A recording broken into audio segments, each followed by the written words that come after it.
ऐ मेरे सुनने वाले भाइयों और बहनों, आज हम उस सफ़र पर चलने वाले हैं जहां ज़मीन ख़त्म होती है और दिल का रूहानी सफ़र शुरू होता है। आज हम उस घर की कहानी सुनेंगे जिसे अल्लाह ने अपना घर कहा। वो घर जिसे देखने के लिए करोड़ों दिल तड़पते हैं, जिसके तवाफ में आंसू बहते हैं और जिसकी दीवारों को छूना जन्नत के दरवाजे को छूने जैसा है। जी हाँ, आज हम बात करेंगे खाना काबा की तामीर की। वो सफ़र जो आसमान पर फरिश्तों से शुरू हुआ और ज़मीन पर इंसानों की हिदायत के लिए उतर आया। पहला पड़ाव, जब काबा ज़मीन पर नहीं था। सुनो, खाना काबा का तामीर आज से नहीं, बल्कि आदम अलैहिस्सलाम के पैदा होने से पहले शुरू हो चुकी थी। अर्श मुअल्ला के ऊपर 7वें आसमान पर एक इबादतगाह थी जिसका नाम था बैतुल मामूर। फरिश्ते हर रोज़ उसके तवाफ़ करते थे, और सिर्फ एक बार नहीं बल्कि हर रोज़ 70,000 फरिश्ते तवाफ़ करके जाते और फिर कभी उनकी बारी नहीं आती।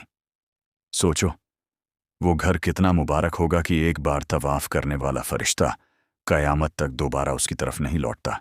अल्लाह ने फरमाया, मैं ज़मीन पर भी अपना घर बनाऊंगा ताकि इंसान भी मेरी इबादत उसी अंदाज में करे जैसे फरिश्ते करते हैं।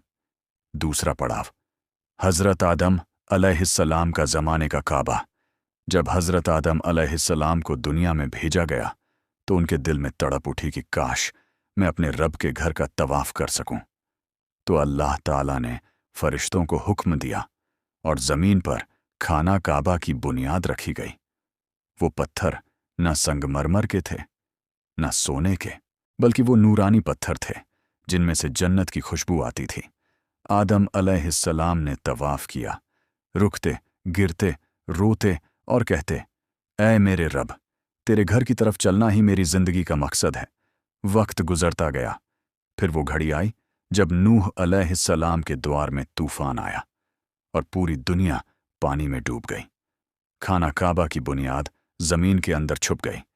लेकिन याद रखना, अल्लाह का घर मिटाया नहीं जा सकता, वो सिर्फ छुपाया गया ताकि इम्तिहान शुरू हो सके।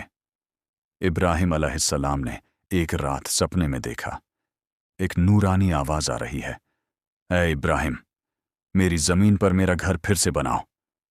इब्राहिम अलैहिस्सलाम जाग उठे, आंखों से आंसू बह रहे थे।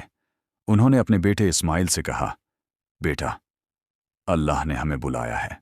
फिर दोनों बाप बेटे उस जगह पहुंचे जहां आज काबा मौजूद है, लेकिन वहां कुछ नहीं था, सिर्फ एक ऊंचा टीलानुमा ज़मीन। इब्राहिम ने दुआ की, ऐ अल्लाह, तू हमें वह जगह दिखा दे जहां तेरा घर होना चाहिए। अल्लाह ने ज़मीन को हिलाया और काबा की पुरानी बुनियाद नजर आने लगी। काबा की तामीर का रूहानी मंजर। इब्राहिम दीवार उठाते, इस्माइल पानी लाते, पत्थर लाते, और दोनों की जुबान पर सिर्फ एक दुआ थी, रब्बना तकब्बल मिन्ना, ऐ अल्लाह, हमसे ये अमल कबूल कर ले। ना कोई इंजीनियर था, ना सोने चांदी की तामीर, साधारण पत्थर, मगर नीयत आसमानों तक पहुंची हुई। जब दीवारें ऊंची हो गईं तो इब्राहिम एक पत्थर मकामे इब्राहिम पर खड़े हो गए। उनके पैरों के निशान उस पत्थर में आज भी मौजूद हैं, हजर असवद, काला पत्थर। इस्माइल अलैहिस्सलाम ने कहा, अब्बा जान, दीवार तो बन गई मगर इसका कोना खाली है। तभी एक नूरानी फरिश्ता जन्नत से एक पत्थर लेकर आया। वो हजर असवद था। शुरुआत में वो सफ़ेद था, लेकिन इंसानों के गुनाह छू छू कर वो काला हो गया। सोचो, आज भी वो पत्थर हमारे गुनाहों को अपने अंदर समेट रहा है ताकि अल्लाह हमसे नाराज ना हो। काबा बन गया, मगर सफ़र शुरू हुआ। काबा की तामीर पूरी होने के बाद इब्राहिम अलैहिस्सलाम ने अपने हाथ आकाश की तरफ उठाए, ऐ लोगों, अपने रब के घर की तरफ आओ।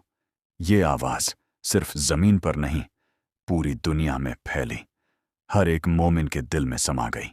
आज जो लोग हज के लिए जाते हैं वो उसी पुकार का जवाब देते हैं, लब्बैक अल्लाहुम्मा लब्बैक। खाना काबा केवल एक इमारत नहीं है, ये रूह का किबला है। ये हर उस दिल का घर है जो अल्लाह की तलाश में है। जिस इंसान के दिल में काबा का तड़प है, समझ लो अल्लाह ने उसे अपने करीब बुलाने का फैसला कर लिया है। ए अल्लाह, हमें अपने घर की ज़ियारत नसीब फरमा, हमारे गुनाह माफ़ कर दे, और इस वीडियो को सुनने वाले हर मोमिन की दिल की तड़प को हकीकत में बदल दे। आमीन या रब्बुल आलमीन। अगर आप चाहते हैं कि मैं इसका दूसरा पार्ट भी लेकर आऊं जिसमें काबा के अंदर के रहस्य, मकाम ए इब्राहिम, मलाइका की इबादत का जिक्र होगा, तो नीचे सुब्हान अल्लाह लिखकर कमेंट ज़रूर करें।